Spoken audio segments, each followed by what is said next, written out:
새벽에 우리를 도우시는 하나님 아버지를 바라오면서 다 같이 묵도하심으로 예배 자리로 나가도록 하겠습니다. 하나님 아버지, 주님 앞에 나왔습니다. 우리를 향하여 열어놓으신 은혜의 보좌 앞에 한 발자국 한 발자국 주님의 보혈의 공로에 의지하여 나아가오니 우리를 받아주시옵소서.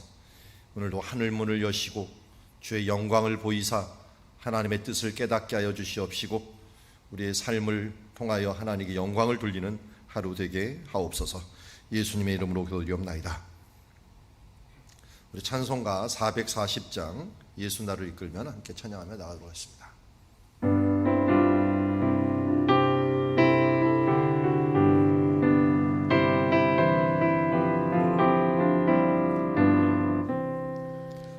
어디든지 예수 나를 이끌면 어디든지 예수 함께 가려네. 예수 함께 아니 가면 나 걷고 예수 함께 동행하면 겁없네. 어디를 가든지 겁낼 것 없네. 어디든지 예수 함께 가려네. 세상 친구 모두 나를 떠나도 주와 함께 가면 외로웠겠네. 가는 길이 위태하고 험해도 어디든지 예수 함께 가려네. 어디를 가든지 겁낼 것 없네. 어디든지 예수 함께 가려네. 얼음 그늘 나를 에워쌀 때에 주가 함께 계심 믿고 다려네. 죽은 후에 천국에서 깨어나 예수 함께 길이 살리라. 어디를 가든지 겁낼 것 없네. 어디든지 예수 함께 가려네. 아멘.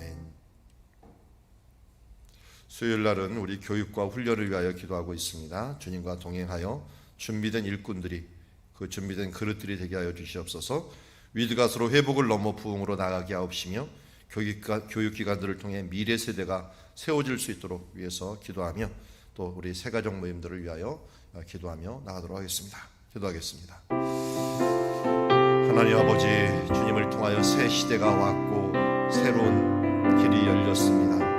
주님은 굳어지지 아니하고 새 술은 새 부대에 담아야 된다고 말씀하였사오니 옛 습관과 옛 생각들을 버리고 하나님이 원하시고 기뻐하시는 그 뜻들을 이뤄 나아가는 주의 자녀들 되게 하여 주시옵소서.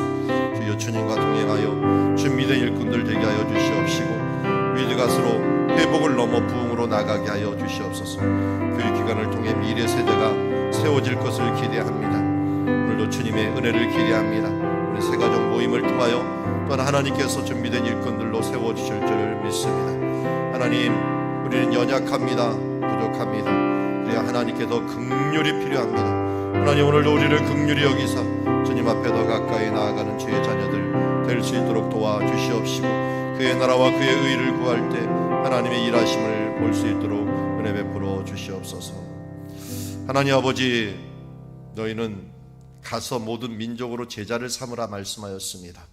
주님, 우리에게 주신 사명, 교육과 훈련의 사명들, 내가 먼저 교육받고 내가 먼저 훈련받고 또 이 은혜를 함께 나누며 같은 증인으로서 이 세대에 주님과 동행하여 회복을 넘어 부흥으로 나가게 하여 주시옵시며 교육기관을 통해 미래 세대가 준비될 수 있도록 하여 주시옵시고 우리들 또 새로운 가족들과 함께 하나 되어서 하나님의 나라 이루어가고 바라보며 달려갈 수 있도록 은혜 베풀어 주시옵소서. 오늘도 은혜 주시는 하나님께서 말씀과 기도로 우리를 거룩하게 하실 줄 믿사옵고 예수님의 이름으로 기도드리옵나이다.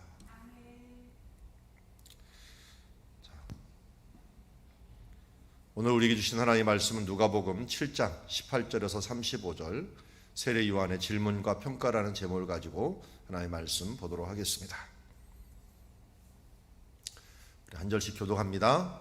요한의 제자들이 이 모든 일을 그에게 알리니 요한이 그 제자 중 둘을 불러 주께 보내 이르되 오실 그이가 당신이오니까 우리가 다른 일을 기다리오리까 하라 하매 그들이 예수께 나와 이르되 세례 요한이 우리를 보내어 당신께 여쭈어보라고 하기를 오실 그이가 당신이오니까 우리가 다른 일을 기다리오리까 하더이다 하니 마침 그때 예수께서 질병과 고통과 및 악기 들린 자를 많이 고치시며 또 많은 맹인을 보게 하신지라.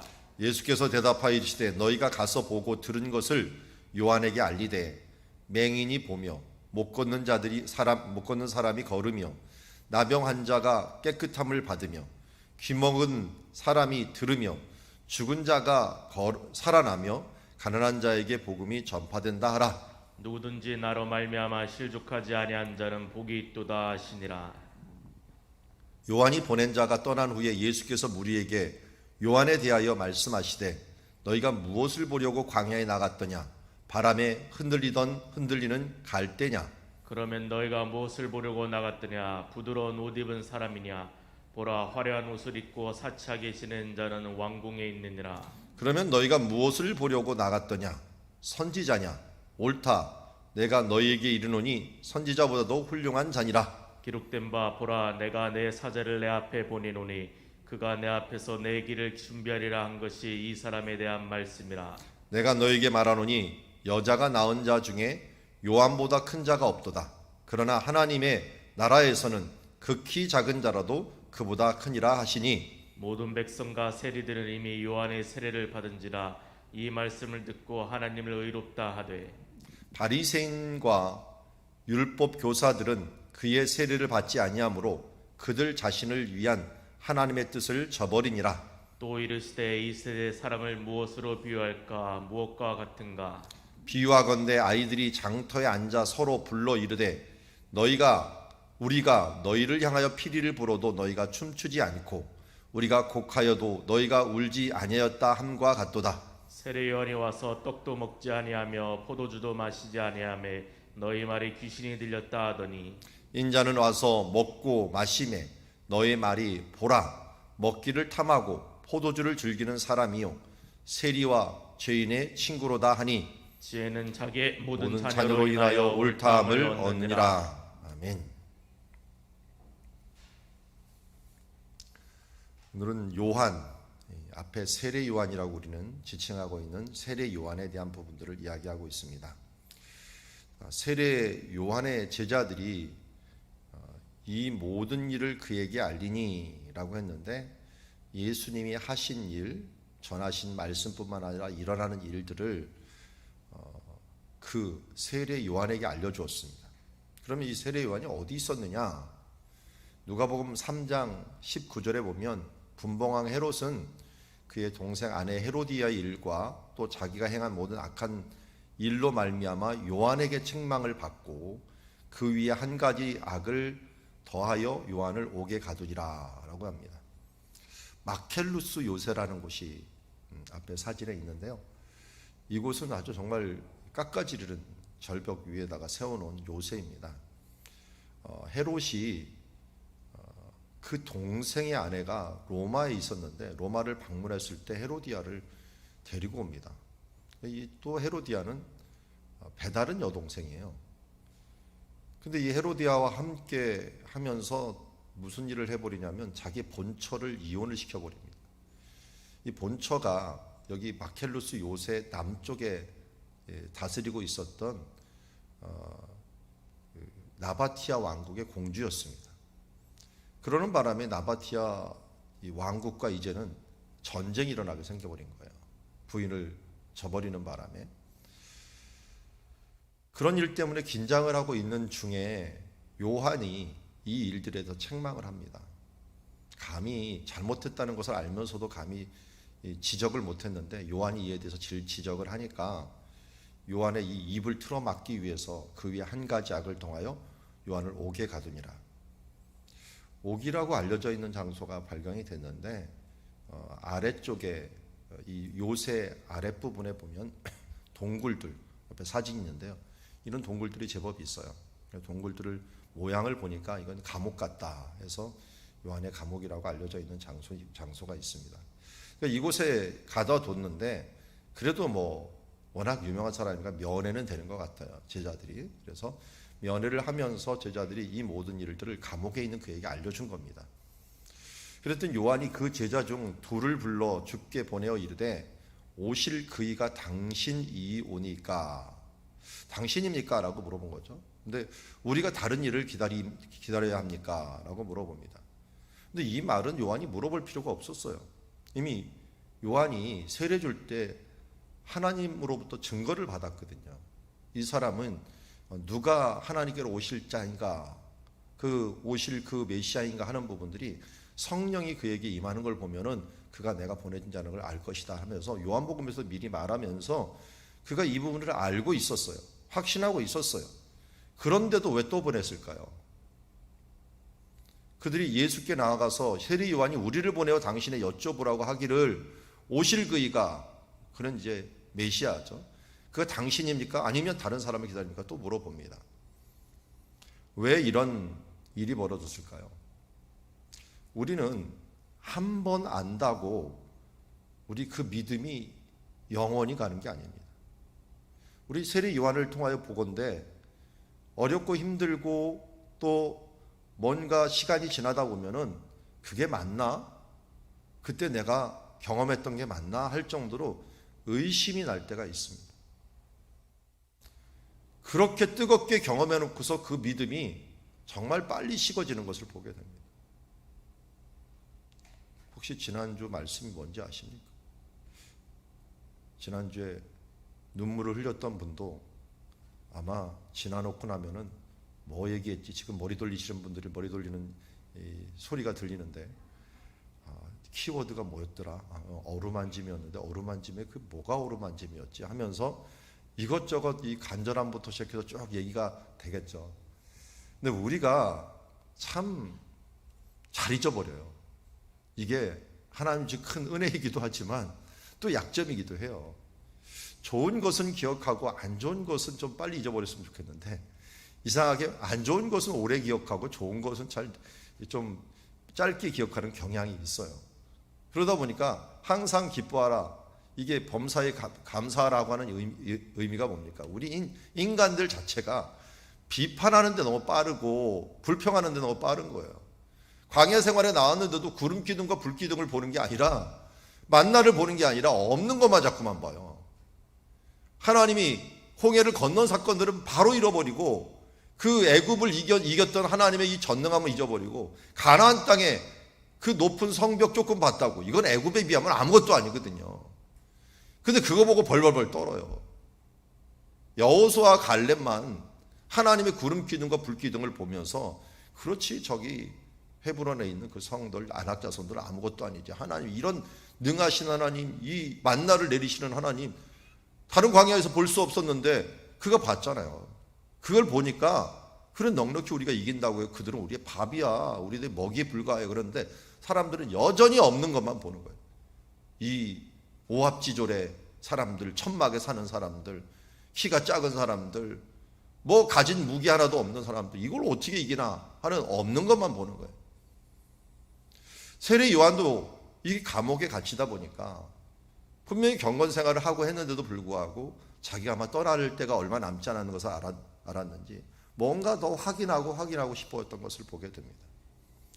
뭐 아주 나쁜 것이라고는 할 수는 없지만 혹이나 우리가 의심이 간다면 물어보고 또 자꾸만 하나님께 여쭤보고 하면서 우리의 삶을 계속적으로 확인해 나가는 것들은 중요합니다. 그래서 이 일을 통해 갖고 예수님이 어떤 분인가를 더 좀 볼 수 있게 되었으니까요.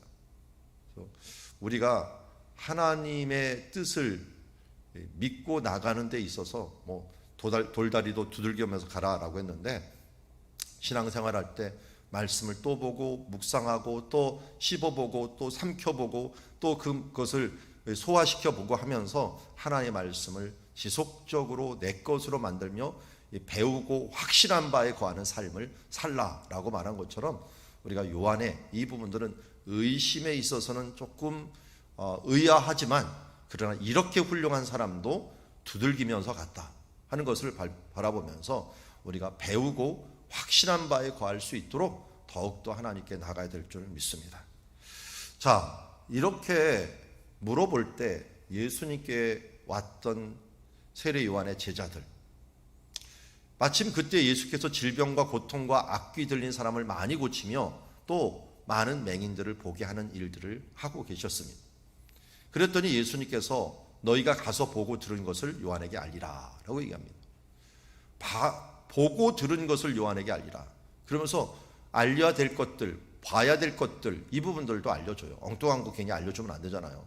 그래서 맹인이 보는 것, 못 걷는 사람이 걷는 것, 나병 환자가 깨끗함을 받는 것, 귀 먹은 사람이 듣는 것, 그리고 죽은 자가 살아나는 것, 가난한 자에게 복음이 전파되는 것, 이것을 알려줘라. 이 부분은 사실 이사야서 35장과 그리고 이사야서 61장에 메시아를 예언하면서 보여준 말씀이에요. 그때 맹인의 눈이 맑을 것이요 못 듣는 사람의 귀가 열릴 것이며 그때는 저는 자는 사슴과 같이 뛸 것이며 말 못하는 자의 혀는 노래할 것이다 라고 말하고 있고요. 또 이사야서 61장에 가난한 자에게 아름다운 소식이 전해질 것이다. 예수님께서 이 땅에 오셔갖고 우리가 잘 아는 대로 누가복음 4장에 나사렛 회당에 들어가셨죠. 거기에서 이사야서를 읽은 것이 이사야서 61장입니다. 그리고 이사야서 35장도 여기 나오긴 하지만 둘 내용이 거의 겹치는 내용들이 많기 때문에 예수님이 오신 목적은 최초로 가난한 자에게 복음이 전파된다 그랬죠. 그러면서 그 주변에 있는 마음이 상한 자들이 고쳐지는 것뿐만 아니라 주변에 있는 이 병들 그리고 장애들, 죄의 값이 사망이고 사망에 이르는 것이 병이기 때문에 죄의 문제들이 해결이 되면서 어떻게 됩니까? 병이 해결이 되고 죽은 자가 살아나는 역사들이 일어나는 것들을 보여주게 되는 것을 봅니다. 그래서 그가 기다렸던 메시아, 이사야가 예언했던 메시아, 또 세례 요한도 광야에서 외치는 자였는데 그것도 이사야가 예언했었죠. 이런 예언들이 이루어지는 것을 보고 너희가 보면서 내가 그에게 가서 증인이 되어라 라고 합니다. 예수님께서도 성령이 너희에게 임하시면 너희가 권능을 받아서 증인이 되라고 했잖아요. 여기도 너희가 가서 증인이 되어라. 우리는 꾸며서 이야기하는 사람도 아니고 또 모르는 것들, 체험하지 못한 것들을 이야기하는 사람이 아닙니다.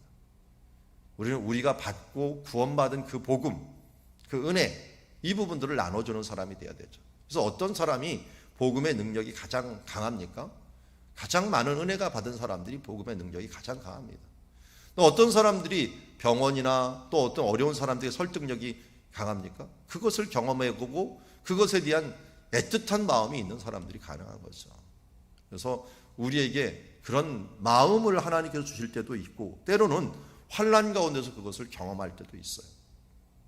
어제 이제 드보라 학당이라고 성경 강의를 하고 거기서 나눔을 가졌는데 그 나눔에서 어떤 사모님이 이야기를 하더라고요.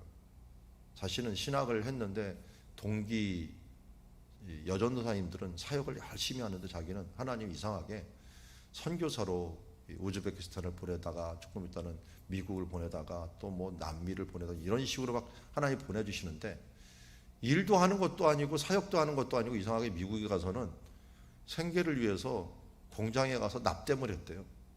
여자 전도사님이 가서 납땜을 하고 같이 일하는 사람이 스페인 사람들, 필리핀 사람들 이런 사람들하고 일을 했는데 한심하더래요. 하나님, 내가 하나님의 사역을 했는데 내가 지금 여기서 뭐 하고 있는 겁니까? 했는데 나중에 한국에 돌아와서 하나님께서 무슨 사역을 시키냐면 근로자 사역을 시키더래요. 외국 근로자. 외국인 근로자들 사역을 시키니까 다른 사람들보다 이해도가 훨씬 좋다는 거예요. 왜냐하면 자기도 납땜도 해봤고 외국인 근로자와 같이 몇 년을 일하다 보니까 그들의 마음을 이해할 수 있다는 거예요. 그러면서 그들에게 접근하기도 좋고 이해하기도 좋고 함께 복음을 전하기도 좋은 이 부분들을 하나님께서 이래서 나를 이렇게 험한 데를 굴리셨구나 하는 것들을 알게 되었다는 것입니다. 그럼 우리는 하나님께서 때로는 맹인이로 못 걷는 자로 나병 환자 같은 자로 귀 먹은 자로 죽은 자로 가난한 자로 살게 하십니다.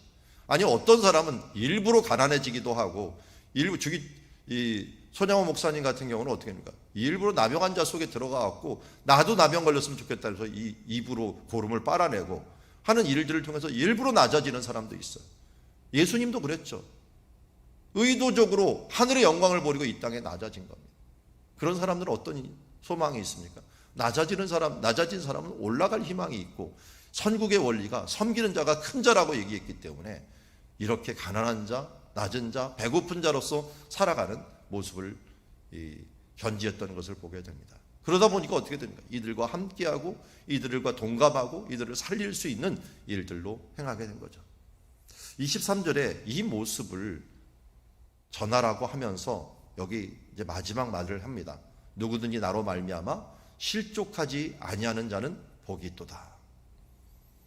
예수님을 구주로 알다가 그게 믿음이 약해져 갖고 또 실족하는 이 일들, 이런 일들이 일어나면 안 되겠죠. 그리고 예수님을 믿고 그야말로 어떤 분들은 뭐 전도 폭발도 하고 자기의 말씀도 전하고 하다가 어느 순간 갑자기 스르르 믿음이 약해져 갖고 실족하는 사람들이 있어요. 이런 사람이 많다는 거죠. 그런데 어떤 사람이 복이 있다는 거예요? 실족하지 않은 자가 복이 있도다. 우리 인간이라는 존재가 너무 나약하기 때문에 하나님이 우리의 은혜 베풀어 주시면 은혜 베풀지 않으면 살 수가 없습니다. 지금도 은혜로 살아가는 우리들이기 때문에 실족하지 아니하도록 항상 깨어 근신하면서 그 믿음을 지켜나가고 주님을 바라보는 삶들을 살아야 될 줄 믿습니다. 자, 이제 요한을 보낸 다음, 요한이 보낸 자들이 떠난 후에 예수께서 무리에게 요한에 대해서 이제 평가를 하십니다. 너희가 무엇을 보려고 광야에 나갔더냐? 바람에 흔들리는 갈대냐? 요단강을 찍은 사진인데요. 요단강에 가면은 이런 갈대가 많습니다. 우리 갈대하고 좀 틀리죠. 무슨 3대 같이 아주 키가 큽니다. 한 2m, 3m가 되니까 이런 갈대가 강가에 굉장히 많죠. 유대 광야에서 요단강 근처로 가면은 여기 베단이라고 있죠. 베단이로 근처에 가면 여기가 강 근처라는 걸 뭘 보고 하냐? 갈대 보고 하는 거죠. 갈대 보고. 다른 데는 없으니까요. 그러니까 세례 요한이 저 베단이라고 하는 요단강가에서 말씀을 전했으니까 바람에 흔들리는 갈대를 많이 볼 수 있겠죠. 그런데 너희가 그 갈대 보려고 갔느냐? 또 너희가 무엇을 보러 가려느냐? 부드러운 옷 입은 사람들이나 보라 화려한 옷을 입고 사치하게 지내는 자는 궁중에 많이 있다 하면서 뭐 갈대 보러 간 것도 아니고 옷 입은 사람들 보러 간 것도 아니지 않느냐. 여기 여리고 근처에 궁전이 있었거든요. 헤롯 궁전이 있었는데 차라리 거기 가지 왜 저기 요단강까지 가갖고 갈대 보러 간 것도 아니고 뭘 보러 갔느냐 하면서 너희가 선지자를 보러 갔느냐 했는데 예수님께서 선지자냐 물어본 다음에 옳다 내가 너희에게 이르노니 선지자보다도 훌륭한 자니라. 선지자는 뭐 하는 사람입니까? 우리는 이 사람들 예언자라고 부르죠. 이 예언자라고 하는 이 사람들은 앞으로 일어날 일들에 대해서 앞으로 오실 분에 대해서 미리 얘기하는 사람이죠. 그러니 어떤 선지자가 가장 큰 선지자일까? 가장 일어날 일들을 임박한 가운데 그 사건을 보듯이 가장 선명하게 보듯이 이야기한 사람이 가장 큰 선지자겠죠. 그 전에 있는 사람들은 멀리 있는 사건, 메시아에 대한 사건이 가장 큰 사건이기 때문에 그 사건을 무슨 능선 넘어서 저 멀리 있는 산처럼 바라보게 됩니다. 그런데 가까이서 진짜 선명하게 야 이분이구나, 오실 분이 이분이구나 하는 것들을 본 사람이야말로, 그리고 그것을 증거한 사람이야말로 최고의 선지자라고 할 수가 있는 거죠. 그러면서 27절 얘기합니다. 기록된 바 보라 내가 내 사절을 내 앞에 보내노니 그가 내 앞에서 내 길을 준비하리라 한 것이 이 사람에 대한 말씀이라 하면서 이사의 말씀이기도 하고 또 말라기의 말씀이기도 하고 많은 선지자들이 이야기한 내가 내 사절을 내 앞에 보내리라 라고 하는 이 이사의 광야에 외치는 자의 소리에 대한 부분들을 바로 그가 준비했는데 이 사람에 대한 말씀이다 하면서 내가 너에게 이르노니 여자가 낳은 자 중에 요한보다 큰 자가 없도다. 이거는 정말 큰 칭찬이죠.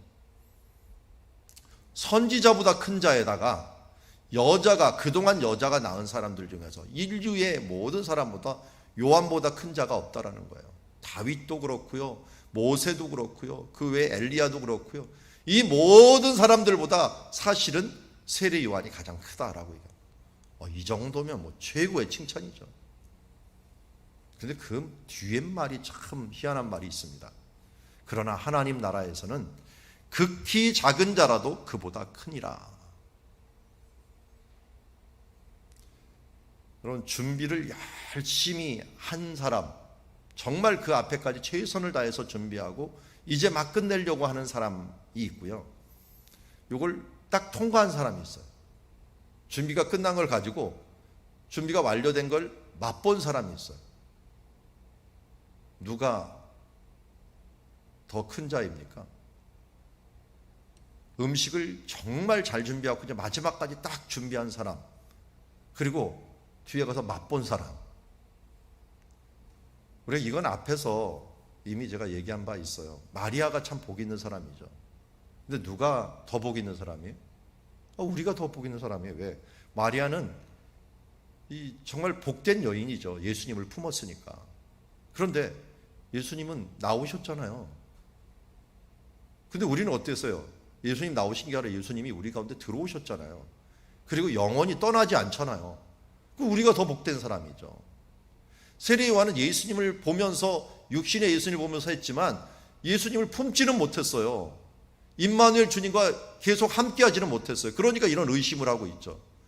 그런데 우리는 예수님께서 우리를 고아와 같이 내버려두지 않는다고 하시면서 예수님의 영이신 성령님을 우리에게 부어주셔가지고 우리 안에 계시고 우리와 함께 계시고 우리 평생 가는 동안 세상 끝날까지 내가 너를 떠나지 아니할 것이다 라고 하면서 약속하시면서 임마누엘 약속하시면서 우리와 함께 하시는 임마누엘 주님이 되셨잖아요. 그러니까 우리가 훨씬 더 복 있는 사람이죠. 하나님 나라에서는 그분을 영접한 극히 작은 한 사람도 그보다, 세례 요한보다 큰 사람이 되었다는 것입니다. 이렇게 얘기하자 모든 백성과 세리들은 이미 요한의 세례를 받으면서 이 말씀을 듣고 하나님을 의롭다 합니다. 세례 요한을 인정하고 또 그 세례 요한을 받고 예수님을 받은 사람들, 이런 사람들은 참으로 우리가 복 있는 사람이구나 하면서 차라리 세리들과 그리고 일반 백성들이 이로 인하여 즐거워하는데, 어떤 사람이다, 바리새인과 율법교사는 그 세례를 받지 아니하므로 자신들을 위한 하나님의 뜻을 저버립니다. 우리 정확히 일주일 전에 누가복음 5장 말씀을 보였어요. 5장 27절에서 39절에 보니까 새 술은 새 부대에, 새 포도주는 새 부대에 넣어라 라고 하는 말씀을 보았습니다. 새 시대가 되었는데 세리와 이 군인들, 죄인들은요, 원래 부대가 낡았으니까 버리기가 쉬웠어요. 그런데 바리새인과 율법 교사들은 이게 애매한 거예요. 새 시대가 왔지만 자기에 있는 부대가 너무 좋은 거예요. 여러분, 버릴 것이 많은 사람은요, 참 버리기가 힘들어요. 자기 마음이 부유하고 자기 삶이 부유한 사람들, 하나님께서 내 본토 친척집을 떠나 내가 지시하는 땅으로 가라 했을 때 아브라함이 가진 것이 너무 많았으면 힘들었을 거예요. 부자 청년처럼 모든 것을 가난한 자이고 나를 또 따르라면 그것이 힘들었을 거예요. 그래서 잘 보면 명문가를 이루었던 신앙인들을 보면은 가진 것이 적은 자들이, 우리가 잘 아는 레갑자손 여호나답, 요나답도 그래서 얘기합니다. 너희는 소유하지 말아라. 땅을, 포도원을 소유하지 말고 포도주도 마시지 말고 집을 짓지도 말아라. 너무 악한 시대다. 결국 그 자손들이 가장 그 땅에서 오래 살아남게 되었고, 나중에는 저는 이 자손들이, 레갑 자손들이 나중에는 목자가 되었다라고 봐요. 예수님을 맞이했던 목자. 그 근처에 살고 있었으니까요. 바리새인과 율법 교사들은 어줍지 않은 자기 부대를 버리지 못했어요. 그러면서 세리받지도 못하고 하나님의 뜻을 저버리는 결과를 가졌습니다. 참, 본토 친척집을 떠나 내가 지시하는 땅으로 가라는 그 명령이 우리에게 내리면 우리는 어떨까요? 연봉이 올해는 1억, 내일은 2억이에요. 내년에는 3억 되는데 어떻게 직장을 버리고 갑니까? 어떻게 이걸 버리고 하나님이 가라는 땅으로 갑니까? 우리가 자꾸만 뒤에서 땡기는 것이 있어요. 또 간 다음에도 그때 왜 버리고 와서 왜 그랬고, 또 우리가 우리 마음속에 이런 마음들이 들 때가 있어요. 세상의 것들 정말 없어지고 아무것도 아니고 주님께서 분명히 우리에게 맡겨줬다는 거 아는데도 불구하고 우리가 이 착각을 정말 저버리기가 힘들어요. 하나님의 것인데도 불구하고 잠깐 내 것인 양 생각을 하는지 모르겠어요. 그래서 다윗이 하나님의 마음에 든 거예요. 그는 왕이 되든 최고의 물질과 최고의 지위를 가지든 간에 여전히 하나님의 왕이고 하나님의 것이라는 것. 욥이 왜 훌륭합니까? 동방에서 가장 부자였지만 그는 주신이도 여호와시요 가짜나시도 여호와니요 하나님이 영광을 받을지어다 하면서 삶으로 그가 보여줬기 때문에 그렇습니다. 여러분, 삶으로 증명하십시오. 내가 하나님을 전적으로 의뢰하고 주님께서 주신 은혜로 살아갑니다를 여러분 인정하는 삶이 될 때야 내가 바리새인과 율법교사가 되지 않는 거예요. 차라리 그런 사람은 없는 것이 낫습니다. 안 가진 것이 낫습니다. 가지려면 철저한 신앙을 가지고 가져야 됩니다. 언제든지 버져버릴 생각을 가지고 가지는 사람이 되어야 됩니다. 그때 하나님께서 그에게 부어주시는 은혜도 주실 줄 믿습니다. 그러면서 예수님이 31절부터 이 세대에 대해서 얘기합니다. 여러분, 2000년 전의 세대나 사람의 마음은 똑같은 것 같아요. 지금의 세대나 별반 차이가 없어요. 무엇으로 비유할까 봤더니 비유하건대 아이들이 장터에 앉아 서로 불러 이르되 우리가 서로를 향하여 피리를 부르라. 이건 잔치를 벌이는 거예요. 그래서 잔치를 벌이는 사람들이 춤을 안 춰요. 노래를 하면서 피리를 불면 춤을 추는 게 정상인데, 근데 우리가 곡하여도 너희가 울지.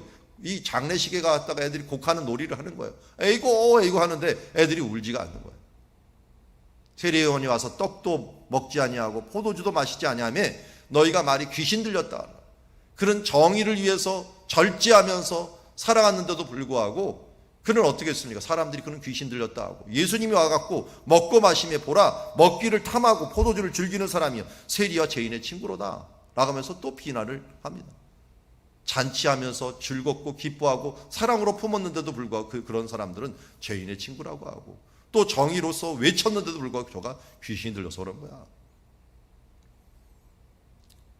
자기 마음에 안 맞으니까, 자기 뜻에 안 맞으니까 정죄하고 호응하지 아니하고 동감하지 아니하는 모습들, 하나님의 찔림. 우리 사도행전에서 많이 나오지만 누가가 사도행전을 썼잖아요. 사도행전 3장에서는요 베드로가 말씀을 할 때 사람들이 마음이 찔려요. 그러면서 뭐라고 합니까? 우리가 어찌할꼬 라고 했어요. 그런데 반대로 스데반이 말씀 전할 때 어떻게 했냐, 똑같이 그들이 마음이 찔렸다 그랬어요. 그래서 찔렸는데 어떻게 했어요? 이를 갈더라. 그리고 결국 죽입니다. 똑같은 말씀이 선포되는데도 어떤 사람은 마음이 똑같이 찔려요. 그런데 어떤 사람은 우리가 어찌할꼬 하며 회개로 나가는 사람이 있고, 어떤 사람은 성을 내고 그 지적한 것에 대하여 그를 죽이려고 하는, 아니 죽였던 사람들이 있습니다. 여러분, 똑같은 하나님의 말씀이 전파되는데 어떤 자세로 우리가 말씀을 받고 있습니까? 35절 이렇게 합니다. 지혜는 자기의 모든 자녀로 인하여 옳다함을 얻느니라. 뭐 이거 당연한 거죠. 우리 예수님 이거 다른 말로 하면 열매로 그 나무를 알리라 라고 했어요. 예수님이 진리의 말씀을 전했는가 안 했는가 하는 것들은 우리 2000년의 역사가 우리에게 보여주고 있어요. 이 진리의 말씀으로 살아서 인생을 변화시키고 영생을 가지고 그 기쁨을 가지고 천국에 들어간 사람들은 그야말로 참 대단해요. 요새 간증 프로그램 많이 있죠. 뭐 새롭게 하소서부터 시작을 해갖고 여러 프로그램이 있는데요. 내가 매일 기쁘게 이런 차인데 거의 매일 간증자들이 오는데 참 대단한 간증자들이 와요. 근데 이런 사람들이 끊임없이 나와요. 끊임없이. 우리나라만 그렇겠어요. 세계적으로 또 숨겨져 있는 사람들이 얼마나 많겠습니까? 열매가 그 나무가 어떠한 것을 보여주듯이 지혜는 자기의 모든 자녀로 인하여 그 지혜가 어떻게 얼마나 지혜로운가 하는 부분들을 그것을 가지고 행한 사람들을 통하여 알려주듯이 예수님을 믿고 증인된 우리 한 명 한 명이, 그래서 예수님이 얼마나 대단하시면 내 말을 전하라고 하지 않고요, 내가 그 받은 은혜를 가지고 성령의 권능을 증인으로만 살아라. 대단한 거 전하려고 하지 말고 내가 내게 그 주신 은혜를 갖다 그냥 나누라. 우리는 이 기독교 공동체 참 대단하지 않아요? 받은 은혜만 나누면 되는 거예요. 뭘 배워갖고 그걸 열심히 공부해갖고 그걸 가르치라, 이거 아니에요. 증인이 되라는 거예요. 증인이 하나 두 개를 받았으면 그걸 가지고 나누는 증인이 되기를 원하는 것을 보게 됩니다. 오늘 세례 요한의 질문과 평가를 통해서 세례 요한의 의심이 있지만 우리가 배우고 확신한 바에 관한 삶으로 나아가야 될 것이고, 또 이제 예수님이 세례 요한을 평가하는 모습을 보면서 세례 요한 정말 준비 잘한 사람이고 우리도 정말 다시 오실 예수님을 준비해야 되지만 우리는 더 큰 은혜를 받은 사람이다. 천국에서 우리는 예수 그리스도가 함께 계시기에 세례 요한보다 더 큰 은혜를 받은 사람이고, 또 세례 요한의 그 시대에 이 땅에 와서 그렇게 말씀을 전했는데도 불구하고 세 부대를 가진 사람들만이 이 말씀을 받았다는 것을 알고 우리가 다시 우리 마음속에서 세 부대가 되게 하여 주시옵소서. 정말 온유한 자로 하나님의 말씀을 받게 하옵소서 하는 마음으로 주님 앞에 나가야 될 줄 믿습니다. 기도하겠습니다. 하나님, 말씀 앞에 언제나 우리가 교만할 수가 없습니다. 세례 요한조차도 이렇게 나약한 모습을 보일 때가 있었습니다. 우리가 날마다 주님과 함께 교제하지 않고 은혜 가운데 거하지 아니하면 우리 심령이 무너지고 감옥 가운데, 어렵고 힘든 가운데, 두렵고 떨림 가운데 의심이 일어날 때가 많이 있습니다. 주님, 오늘 우리에게 알려주시옵시고 증인된 삶을 살 수 있도록 하나님의 은혜를 부어 주시옵소서. 이를 위하여 우리가 열린 마음, 주님 새 부대가 되게 하여 주시옵소서. 옛 것을 벗어버리고 새로운 마음으로 주님의 은혜를 사모하며 나아가는 그때 주님 세례 요한보다 더 큰 은혜를 우리에게 주시는 줄 믿습니다. 주님, 지혜는 그의 자녀로서 인정을 받듯이 오늘도 우리가 삶으로서 증명하는 하나님의 자녀들 되게 하여 주시옵소서. 예수님의 이름으로 기도드리옵나이다.